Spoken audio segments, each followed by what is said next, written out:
Kalian bisa lihat langsung sendiri laporan resminya dari Center of Advanced Defense Study yang mengatakan kalau perusahaan Tiongkok menguasai 75% kapasitas pemurnian nikel di Indonesia. Jadi, bahkan ya, ketika hilirisasi itu terjadi dalam skala nasional, tetap aja yang dipakai adalah investasi dan teknologi asing, yang pastinya keuntungan lebih besar akan dipegang oleh perusahaan asing tersebut.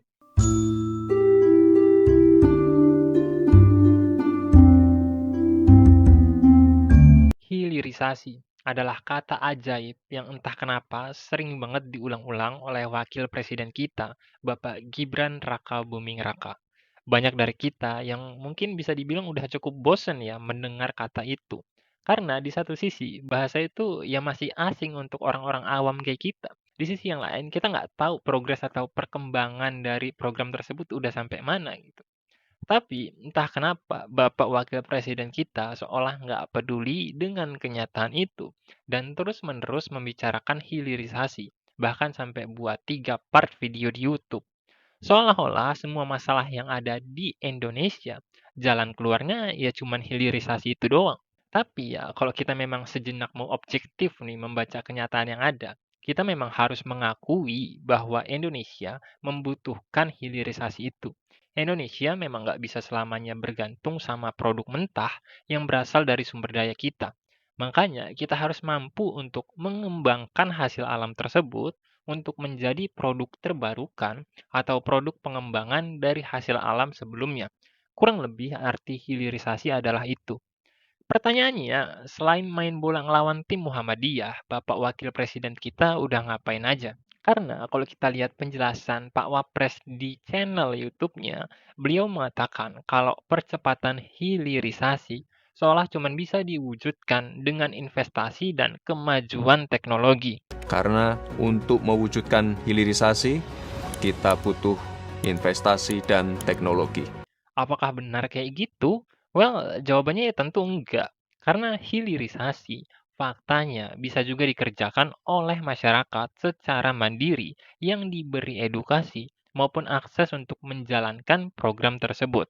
Jadi ya, masyarakat tuh bisa dikasih sosialisasi yang menjelaskan kalau banyak potensi yang bisa dikelola dari sumber daya sekitar kita. Terus birokrasi dan izinnya ya tinggal dipermudah. Jadi hilirisasi itu nggak harus langsung dilaksanakan secara masif dan besar-besaran kalau memang fokus utama Bapak Wakil Presiden kita adalah memperbaiki struktur ekonomi dan mengembangkan prospek sumber daya alam yang kita miliki. Misalnya nih ya, misalnya saya jadi Bapak Wakil Presiden gitu. Misalnya, maka saya bakal turun langsung ke daerah-daerah untuk melihat kemungkinan yang dapat dijalankan oleh masyarakat secara mandiri. Dan dari situ kita bisa lihat prospek perkembangan sumber daya alam yang masyarakat tersebut miliki. Kemungkinannya tuh apa aja gitu, mau dibawa kemana. Terus ya tinggal dipermudah birokrasinya. Syukur-syukur kalau pemerintah bisa ngasih bantuan dana terhadap sektor-sektor mandiri tersebut. Kalau memang nggak ada duitnya, ya nggak harus nunggu investasi juga. Cukup kasih sosialisasi dan edukasi ke masyarakat dan kasih kemudahan mereka untuk secara mandiri mengelola sumber daya yang dimiliki. Karena ya permasalahan birokrasi, perizinan, ketidakpastian sistem yang berjalan itu jadi salah satu pemicu utama yang bikin orang-orang ya males duluan sebelum gerak gitu. Kalau memang masyarakat udah berhasil secara mandiri mengembangkan produknya, pemerintah kembali turun tangan untuk membantu hasil produksi tersebut. Contohnya ya untuk menjaga stabilitas harga, untuk mendapat margin konsumen yang luas, pemerintah juga bisa memudahkan distribusinya atau ngasih subsidi terhadap transportasinya, bisa juga membantu memasarkan produknya baik ke dalam maupun ke luar negeri, dan masih banyak lagi gitu. Udah sebenarnya sesederhana itu udah bisa dibilang sebagai hilirisasi, ya meskipun termasuk hilirisasi mikro, tapi yang penting jalan. Pertanyaannya adalah pemerintah mau apa enggak mengerjakan hal itu? Karena kita bisa lihat sendiri, dalam lingkup yang paling sederhana kayak gitu aja, perhatian pemerintah gagal untuk menyentuh masyarakat. Sedangkan di dalamnya terdapat beragam jenis tantangan maupun kesulitan yang kadang disebabkan oleh pemerintah itu sendiri. Nggak usah jauh-jauh tentang produk hasil hilirisasi deh.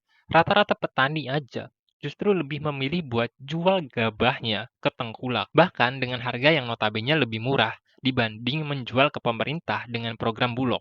Alasan dari para petani karena birokrasinya yang diperumit, kuotanya yang dibatasi, Uang yang nggak bisa langsung diterima sama petani, jadi harus nunggu pembayaran yang bisa dibilang cukup lama.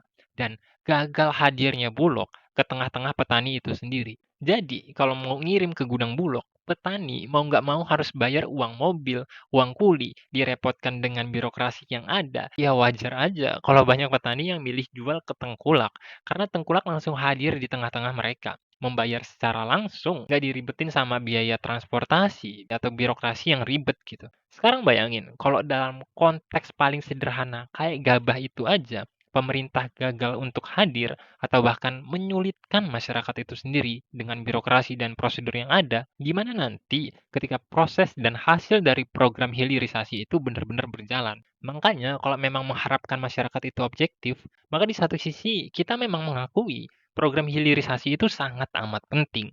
Tapi Bapak Wakil Presiden kita udah ngelakuin apa aja untuk merealisasikan hal itu? Selain menunggu investasi asing maupun sektor swasta yang datang gitu buat ngebangun pabrik dan lain-lain. Kemudian, pertanyaan puncaknya, saat optimisme hilirisasi tersebut katakanlah terjadi secara masif atau benar-benar terrealisasikan dalam skala nasional, siapa yang mendapat keuntungan? Kalau menurut Bapak Wakil Presiden kita, ya yang diuntungkan pasti masyarakat dan negara kita. Tapi, bukannya saya mau seuzon ya, kalau kita lihat dari proses hilirisasi yang sudah terjadi atau yang sedang berlangsung saat ini dengan investasi teknologi yang digunakan, contohnya pada smelter nikel yang merupakan pengolahan biji mentah nikel menjadi produk setengah jadi, seperti nikel pig iron atau ferronikel, 80% diantaranya dikuasai oleh asing. Kalian bisa lihat langsung sendiri laporan resminya dari Center of Advanced Defense Study yang mengatakan kalau perusahaan Tiongkok menguasai 75% kapasitas pemurnian nikel di Indonesia. Jadi, bahkan ya, ketika hilirisasi itu terjadi dalam skala nasional, tetap aja yang dipakai adalah investasi dan teknologi asing, yang pastinya keuntungan lebih besar akan dipegang oleh perusahaan asing tersebut. Dan jangan dikira pekerjanya nanti semua pasti orang Indonesia, karena sebagian posisi penting pasti didudukin sama orang-orang yang berasal dari negara investor tersebut. Indonesia ya cuman kebagian pekerjaan kasar doang. Itu pun harus berbagi dengan para pekerja titipan dari negara asing asal investor tersebut. Jadi ya, kalau hilirisasi kita cuma nunggu teknologi, cuma nunggu investasi, seperti yang dikatakan Bapak Wakil Presiden kita di video YouTube-nya, maka kemungkinan besar fenomena yang sama kayak smelter nikel sebelumnya itu bakal tetap terjadi, di mana sumber daya alam kita justru dikelola dan dikuasai oleh investor asing atau pihak swasta yang tujuannya nggak jauh-jauh dari nyari keuntungan. Dari situ kita bisa lihat kalau wacana dan optimisme hilirisasi itu nggak segampang buat video di YouTube terus berharap masyarakat bakal ngerti. Karena mungkin aja tantangan terbesarnya justru ada di dalam pemerintah itu sendiri, khususnya ketika membuat sistem dan birokrasi yang baik dan ketika berkompromi dengan para investor itu sendiri. Di sisi lain, kalau kita memang mau benar-benar objektif membahas kenyataan yang ada, kita bisa lihat tantangannya juga ada di sumber daya manusia kita, yang masih serba pengen instan. Contohnya ya kayak kerja terus dibayar. Kebanyakan masyarakat kita masih punya pemikiran yang kayak gitu dibanding berusaha mengembangkan beragam jenis potensi yang ada. Sebenarnya, kalau memang Bapak Wakil Presiden kita benar-benar pengen mewujudkan program hilirisasi tersebut, atau pengen citranya jadi lebih baik bagi masyarakat, ya cukup coba realisasikan hilirisasi pada ranah yang lebih mandiri kayak yang sebelumnya tadi kita bahas. Main-main ke daerah terpencil gitu, ke pelosok-pelosok buat mengedukasi masyarakat, dan ngasih sosialisasi kemandirian yang bisa dibangun oleh masyarakat. Meskipun pemerintah mungkin belum ada uang untuk ngebantu hilirisasi skala mikro tersebut, tapi masyarakat bakal tetap senang dan termotivasi karena seenggaknya mereka ngerasa didampingi dan diperhatiin sama pemerintahnya. Dari situ, anak-anak muda kita juga bisa termotivasi sama kinerja Bapak gitu. Jika Bapak bisa berdiri di depan masyarakat dan menunjukkan jalan yang harus dilaluin layaknya seorang pemimpin. Bukan justru cuma ngomong di YouTube, yang ada channel saya tambah sepi gitu karena orang-orang pada nonton channel Bapak. Ya, sekian kausalisme. Semoga video ini bermanfaat. Sampai jumpa.